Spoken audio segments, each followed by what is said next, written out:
नजर पड़ गई, गजब हो गया। मेरी नजरें ढूंढती रहती हैं कौन हमारा पुराना परिचित भक्त प्रेमी आया है। आगे आ जाइए बापना जी, पीछे बैठने का आपका हक नहीं, आगे सोफा खाली है। बच्चे को हटा दो, सोफा पर बैठ, चलो निकलो, तुम निकलो, नहीं तुमको हम बापना बनाएंगे फिर। नहीं नहीं, तुम तो बैठो, वहां खाली सोफा है, तुम बैठो। हाँ जानू सिंह बैठो, बैठो ऊपर। जब फिर कोई आएगा तो फिर अपन खाली करेंगे, अभी तो है बहुत जगह है, 3 लोग हैं, एक सोफा पर। हमारे सत्संग में एक मिनिस्टर आया, वो सोफा पर उचक के कूद के हचक के बैठ गया और सोफा टूट के पीछे गिर गया। और मिनिस्टर गिर गया, और बड़ा मिनिस्टर था, कैबिनेट मंत्री, तो उसको 4-5 लोग उठा रहे थे। उठाने वाले कमजोर थे, मिनिस्टर 1.25 कुंटल वजन, अब उठाए उठे ना। तो मैंने सोचा कुछ और बात करूं, नहीं तो बाबा बदनामी हो जाएगी। सोफा पर बैठो, कुर्सी पर बैठो, बेड पर बैठो, तख्त पर बैठो, गाड़ी में बैठो, बहुत हचकना नहीं है। गाड़ियां टूट गई बहुत सारी। सावधानी से बैठे रहो, जमे रहो, कल पंडाल और बढ़ना चाहिए। कमलेश परमार कहाँ है? कल पंडाल बढ़वा देना, ठीक? चिंता कोई मत करना। नार सिंह पंडाल बढ़ा देना, कुछ कमी लगेगी तो ब्रह्मा विष्णु बैठे, महेश। शिक्षक घर लौट कर आता है, घर के लोगों को, बाहर काम करने वाले घर के सदस्यों को कभी डिस्टर्ब नहीं करना चाहिए, क्योंकि बाहर ऐसे ही बहुत संघर्ष होता है, स्ट्रगल होता है। चाहे स्कूल चलाना हो, दवाखाना चलाना हो, चाहे हॉस्पिटल चलाना हो, चाहे सर्विस करना हो, बाहर तो एक से एक धूर्त लोग मिलते हैं, उनसे निपटना पड़ता है। लेकिन बाहर के सभी धूर्तों से तुम निपट लोगे, पर घर का एक भी धूर्त तुमको धराशायी कर देगा।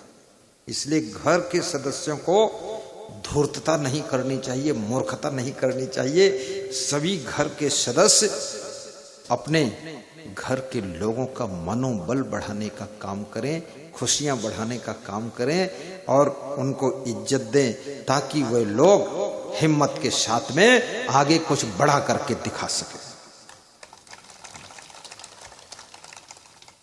जो घर से खुश होकर जाता है वो वापस जब आता है तो सफलता लेकर आता है, और जो घर से ही दुखी होकर जाता है, निराश होकर जाता है, हताश होकर जाता है, उदास होकर जाता है, डिप्रेशन में जाता है, घर से परेशान होकर जाता है, टेंशन में जाता है, वो बाहर से जब लौटेगा तो हार लेकर लौटेगा, जीत लेकर नहीं लौटेगा।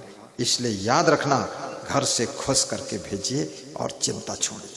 छत्तीसगढ़ प्रदेश में डिस्ट्रिक्ट कोरबा में मेरा प्रवचन था, आज के 25 वर्ष पहले। तो मैं प्रवचन में जा रहा था, कमरे से निकला ही था, और निकलते ही एक कार आई, कार से एक महिला उतरी। तो लोगों ने मुझसे कहा कि थोड़ा रुक जाइए, इनको दर्शन दे दीजिए। मैंने कहा वहीं दर्शन कर लेंगी व्यास गादी पर, यहाँ नहीं रुकूंगा, देर हो रही।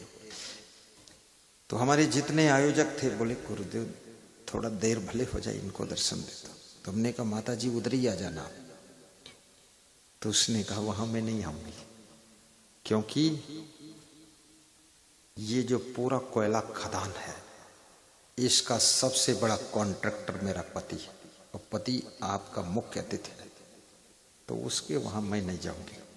मैं इसलिए दर्शन करने आई हूं, हम पंजाब के रहने वाले हैं, छत्तीसगढ़ में मजदूरी करने आए थे, और आज मेरा पति कम से कम 2000 ट्रकों का मालिक है। और मेरा पति, ये जितने आपका सत्संग करा रहे हैं ये सब कर्मचारी है, मेरे अंडर में है। और मैं क्यों मिलने आई हूं? क्योंकि मैं बचपन से कबीरपंथी हूं और मेरा पति राधा स्वामी है। लेकिन मैं आपका प्रवचन सुनती हूँ, पंथ वंथ इधर उधर जाने दो, तो थोड़ा दर्शन दे दो गुरुजी। तो मैं दर्शन दिया, कंठी निकाल कर दिखाया माला, ये माला भी मैंने पहना है। माला भी पहनो, गला अच्छा नहीं खाली, किसी भगवान का फोटो देखो, उनके गले में माला है, और तुम्हारे गले में कुछ नहीं, गले में केवल गला है। गले में कंठी माला होना चाहिए, भक्ति करो। तो उन्होंने बताया जब पति मेरा 4 बजे ट्रेन पकड़ता है तो 3 बजे पराठा और सब्जी बनाकर टिफिन पैक करके उनको स्नान कराकर चाय पिलाकर विदा कर देती हूँ। ट्रेन पकड़ो आप। वहाँ से दिल्ली जाता है, और ऐसे आना जाना करते करते कभी इसको टेंशन नहीं दिया, दुख नहीं दिया, कभी परेशान नहीं किया। ये 400 रुपये महीने की यहाँ नौकरी करते थे, आज इनके पास में 10,000 लोग नौकरी करते हैं। इतनी बड़ी हस्ती है। अगर पति को सपोर्ट करोगी तो उन्नति इतनी होगी कुछ पूछो मत, और पति के साथ विस्फोट करोगे तो इतना पतन होगा कि कोई गिनती भी नहीं रहोगे। इसलिए पतियों का भी मनोबल बढ़ाइए, माताओं बहनों का भी मनोबल बढ़ाइए। मनोबल बढ़ाना पड़ता है। एक विद्यार्थी पढ़ने में कमजोर था, शैतानी में पूरा जोर था, स्कूल में शिक्षकों को तंग करता था, विद्यार्थियों से मारपीट, शिक्षकों ने नाम काट दिया कि घर जाओ, इंग्लिश में लिख कर दिया घर जाओ, अपनी माँ को दिखा देना।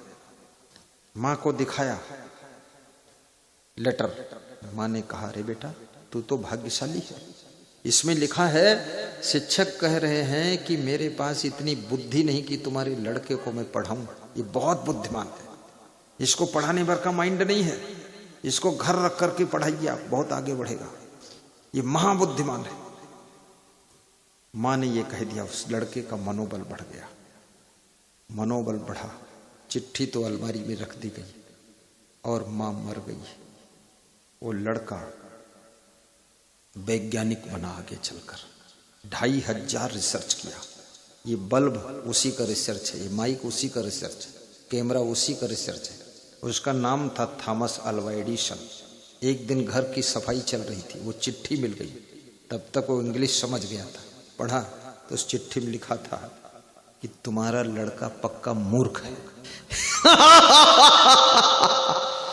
उसी चिट्ठी में लिखा था पक्का मूर्ख है, एक गधा है, इसको हम नहीं रख सकते यहाँ, शैतान है, बिल्कुल जीरो है। तो चिट्ठी पकड़कर वो रोने लगा कि मेरी माँ कहती थी लड़का महाबुद्धिमान है। तो चिट्ठी के पीछे देखा तो लिखा था, माँ ने लिख दिया था बेटा अगर मैं तेरे को बता देती तू गधा है, ऐसा लिखा है, मूर्ख है, तो शायद तेरा मनोबल डाउन हो जाता। इसलिए मैंने कहा था तू महाबुद्धिमान है, तेरा आत्मबल बढ़ गया, आज तू दुनिया का सबसे बड़ा वैज्ञानिक बन गया, 2500 रिसर्च कर दिया।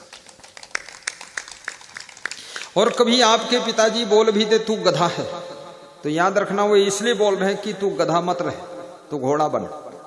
वो इसलिए नहीं बोल रहे कि गधा वास्तव में तू गधा है, वे तुमको और आगे बढ़ाना चाहते। कभी माँ बोल दे तू मूर्ख है, इसलिए नहीं बोल रही कि तू मूर्ख है, इसलिए बोल रही कि तू मूर्ख मत बन, तू बहुत बुद्धिमान बन और आगे बढ़, इसलिए वो बोल रही है।